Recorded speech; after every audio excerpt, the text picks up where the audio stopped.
Well,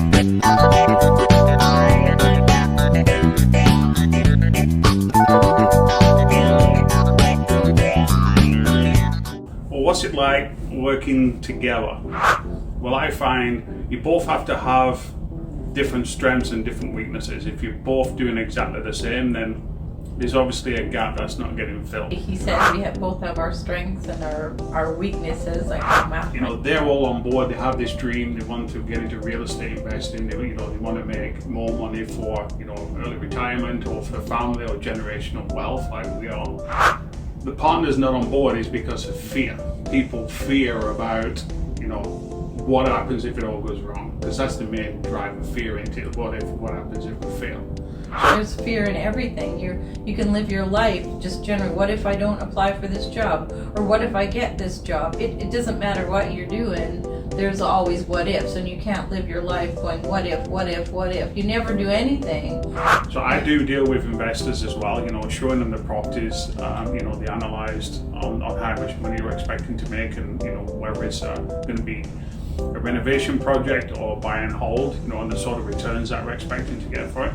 People make mistakes, people do things, no one's perfect, but I try to find out what's going on. If it happens again, they get a written warning, and that goes into their file, and it's kept on file, and also it's documented when I went and talked to that tenant about this whatever situation it was. Make sure that they're interview the property management, make sure that they're doing what you want to do. That's their goal, that's what their role is, to protect your asset. Looking after your asset, your investment. This is your investment. Definitely. And when you're entrusting someone else to help look after your investment, then you obviously want to screen them as well.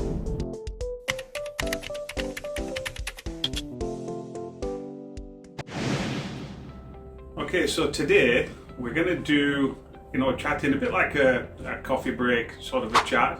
Although we don't drink coffee, I'm on herbal tea and Dorothy drinks hot chocolate. So we're going to ask a few questions that we do get asked when we go to conferences and things like that. So we figured more people would be interested in the answers as well, because you usually find when one person asks the question, there's many people that want to hear the answer. So I'm Darren Wright from Infinite Properties.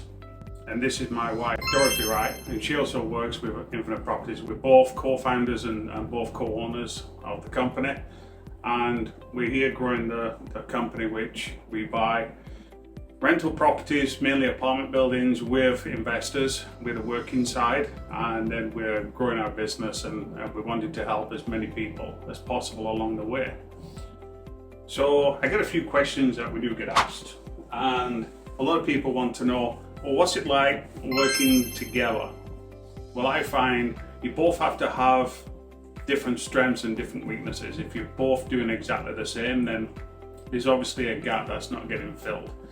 I've mentioned this many times that I'm dyslexic, and I do rely on Dorothy to help me out with that, usually proofreading emails.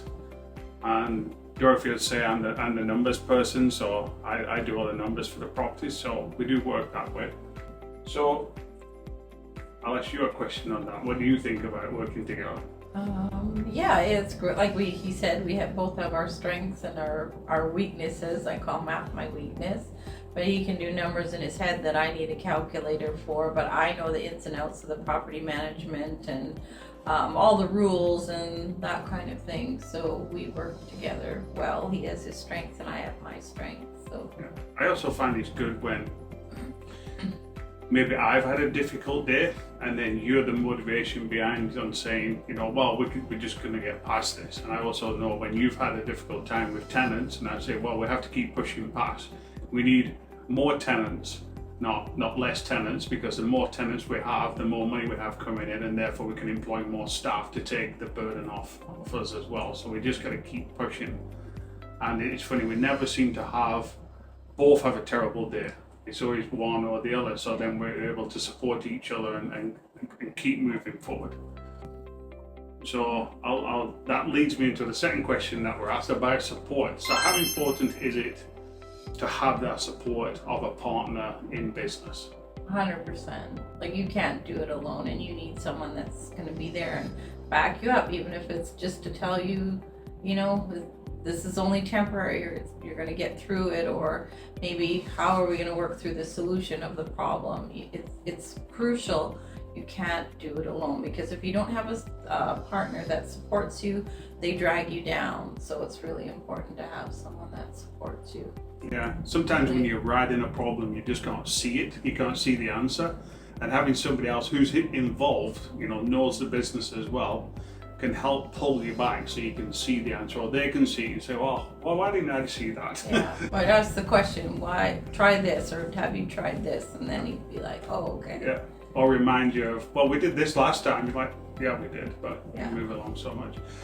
So I have quite a few students, and a lot of them have this where, they're all on board. They have this dream. They want to get into real estate investing. They want to make more money for, early retirement, or for the family, or generational wealth, like we are. But the partner's not fully on board. Now we know this. The partner's not on board is because of fear. People fear about, what happens if it all goes wrong? Because that's the main driver, fear into it. What happens if we fail? So what would you suggest that they're able to come over that fear? Well, just show them how it's going to work, I guess, and just, there's fear in everything. You can live your life just generally, what if I don't apply for this job? Or what if I get this job? It doesn't matter what you're doing, there's always what ifs, and you can't live your life going, what if, what if, what if? You never do anything if you don't have a what if. But I think sometimes just sitting down, asking the other partner, hey, I want to do this, what do you think? This is how the plan's going to go. That always works for us, because sometimes I'm like, what? And I'm not in the right frame of mind. He's got a project on, and I'm dealing with some stuff way over here that's out of the realm, but I'm trying to deal with that, so I'm not having a good day. And then you're asking me questions, and sometimes I'm not in the right frame of mind, and then I just have to refocus on, okay, what are we working on here, and how are we going to come through? And just someone said to me is how you get over fear is show someone the money, show how it's going to work, how are you going to, what's in it for you, how are you going to make the money if that's your goal, or what's the outcome of the project that's going to benefit the spouse. You have to work together on that. That's a support thing as well. Yeah, I'm definitely a visionary that sees the bigger picture and keeps working on the bigger picture. Sometimes I spend a little bit too much in the future thinking that, and I forget where we are. We've got to keep working towards that. And I find as well, it's not a risk if you're educated. It's an educational risk, which the risk is a little bit less. I mean, there's always a risk in every investment, but if you have the education and you're doing you're buying the right property, you're going to make money on it, because you have all the data to back you up, and the experience. And if you don't have experience, if you have a coach or a mentor that has the experience, you can leverage their experience, or maybe you're in a group, you can leverage their experience as well to really catapult and get you going a good way. I mean, that's how we did it. Yeah, definitely. So I guess we're working more on to my role now.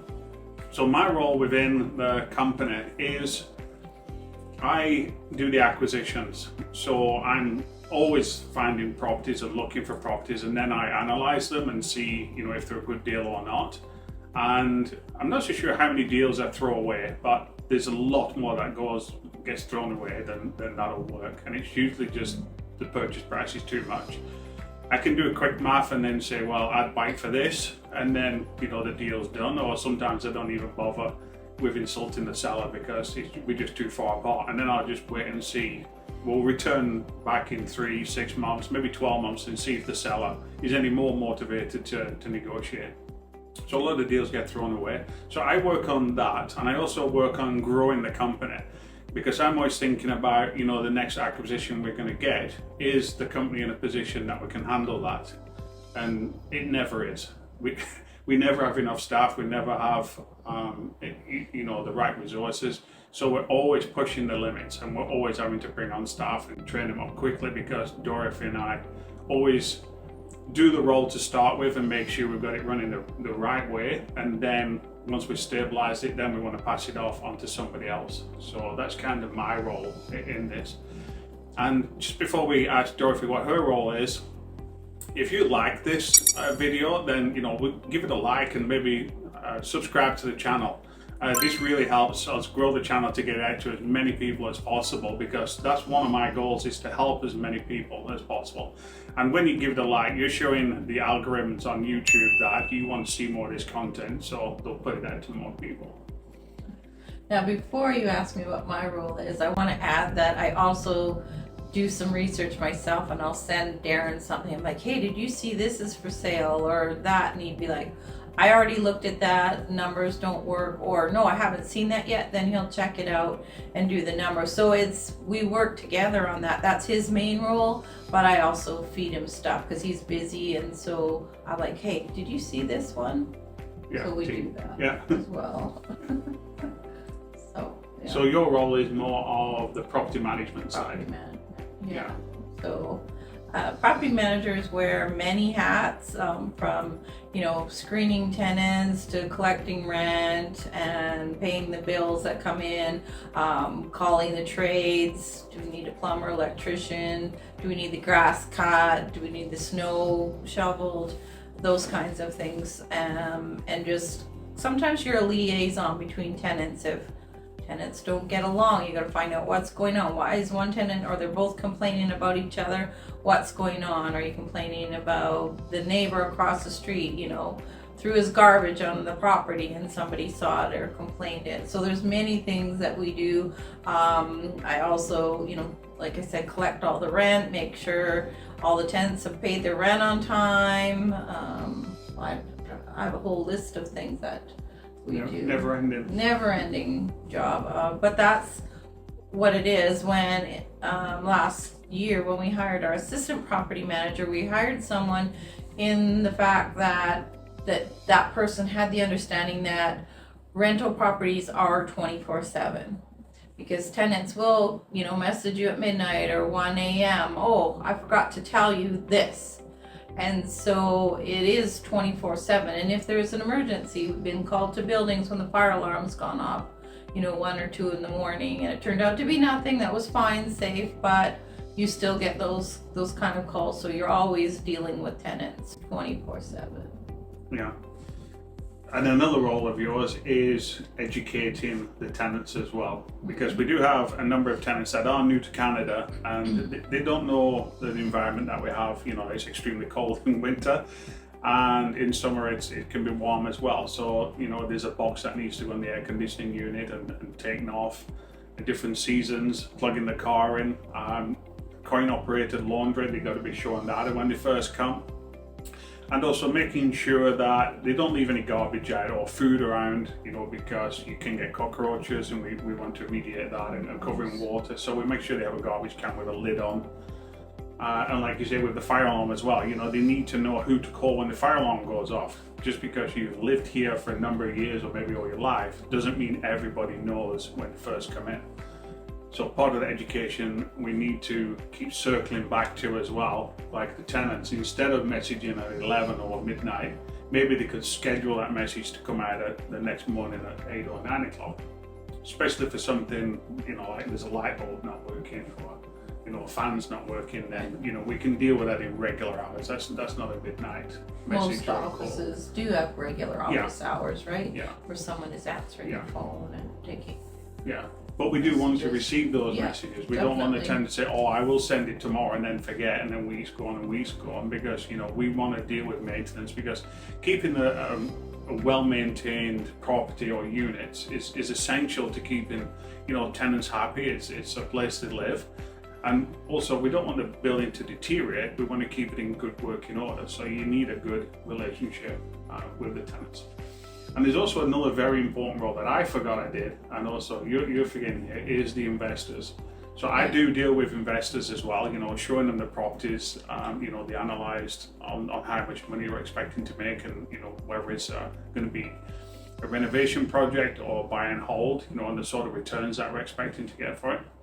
And then Dorothy runs the investor reports at the end of the month and sends that to them, and then also sends the distributions to them as well.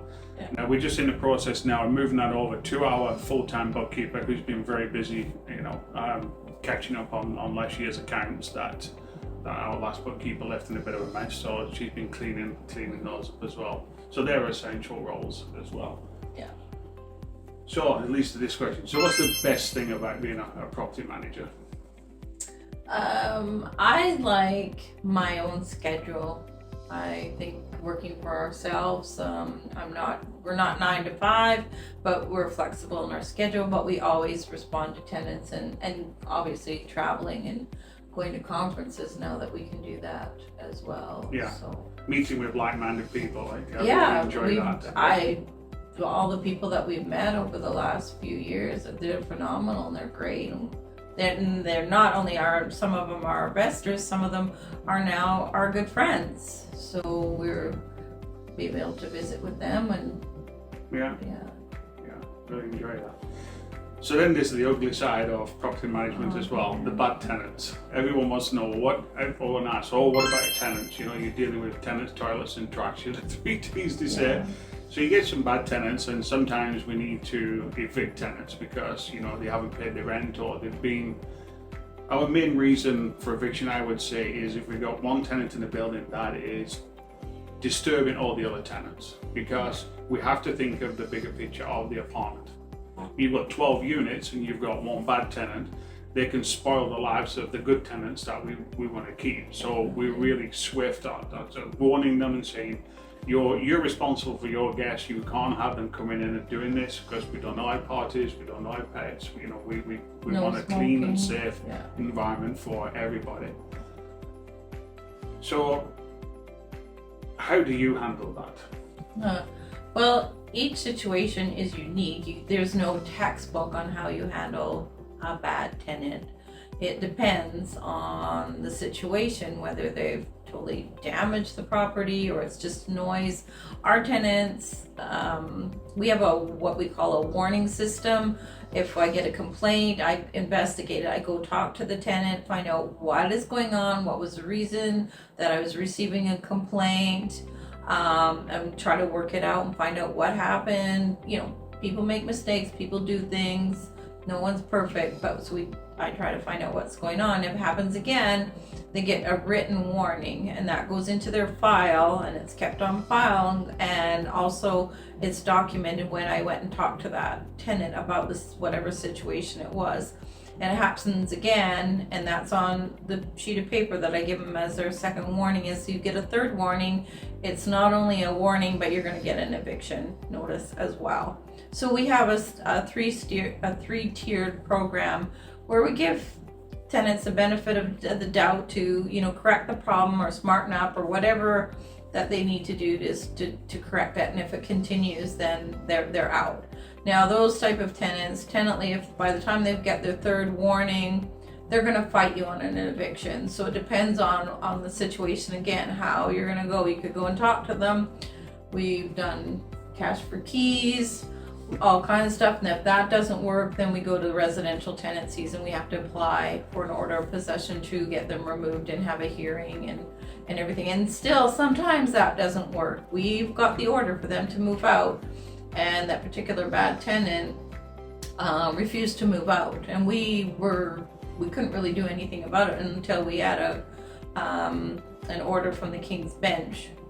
It was Queen's Bench at that time, that to get them removed, and we'd have to involve the sheriff and everything. And this particular tenant broke windows.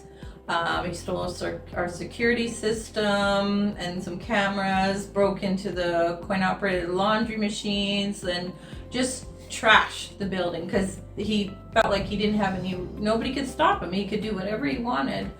And so, but we did finally get him removed from the building, but a couple of tenants did move out because of that tenant. So that was a really bad, but it took 4 to 5 months to get him from that particular tenant removed from the building.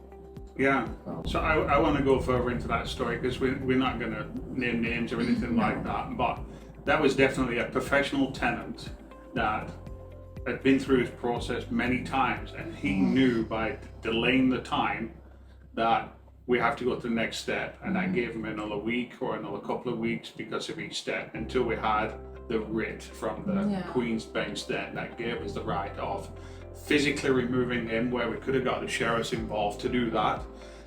We didn't need to do that. We did it ourselves with a lot of patience. So change the locks after. Yeah, so once you got them out, you can change the locks. But then he was smart enough to take the board off the window, break in through the window, unlock the door, come to the outside, screw the board back on, and then come back in and use the apartment again. So yeah, we really had a difficult time with this tenant. So when we're going through this stress and pressure to try and get this particular tenant out, because like I say, you've lost two good tenants. You don't want to lose any more good tenants from that building, because you not only then you've got all the damage that you've got to fix. You know, the laundries machines cost $300 I think to fix those, and there was a couple of doors jams that we had to replace. And then you're beefing up the security.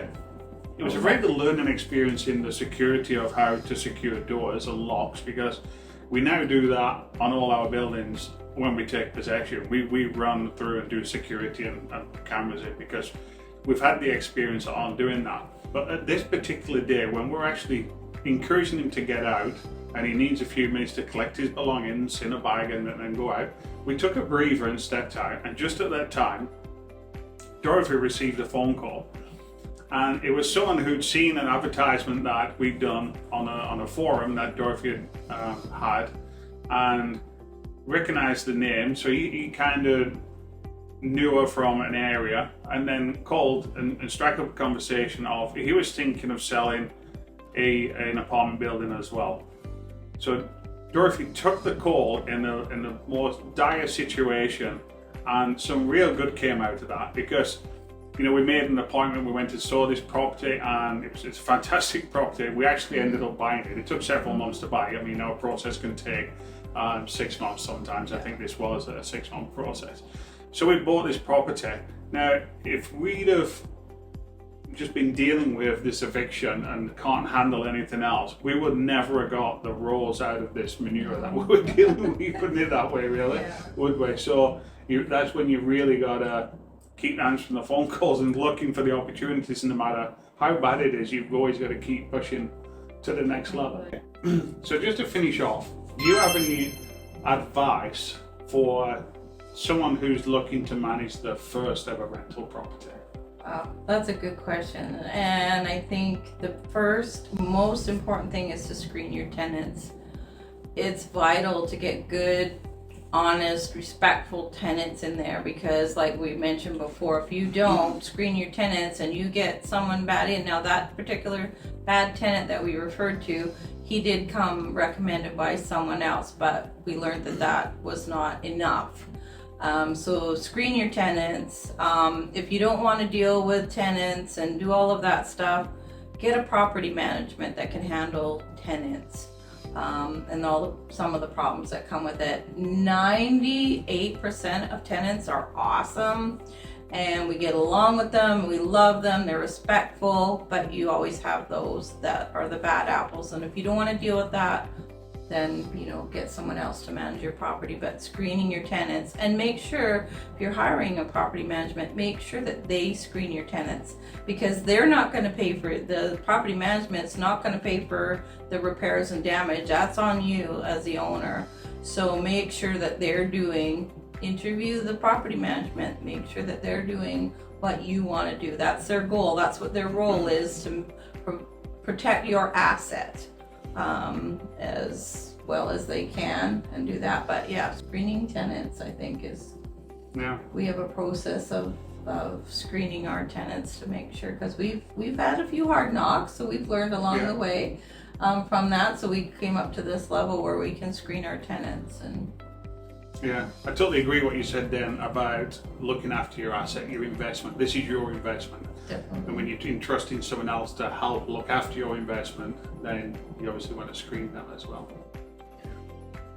Well, I hope you enjoyed the questions and answers we kind of did here. If you have any more questions, please reach out or put it in the comments what you would like us to answer, and we'd love to do this again and answer some more. I'm sure we will. We may create our own questions and answers that we feel like other people want to ask, but this is just some that we've been asked in the past. And yeah, stay tuned, and we're going to put lots more out.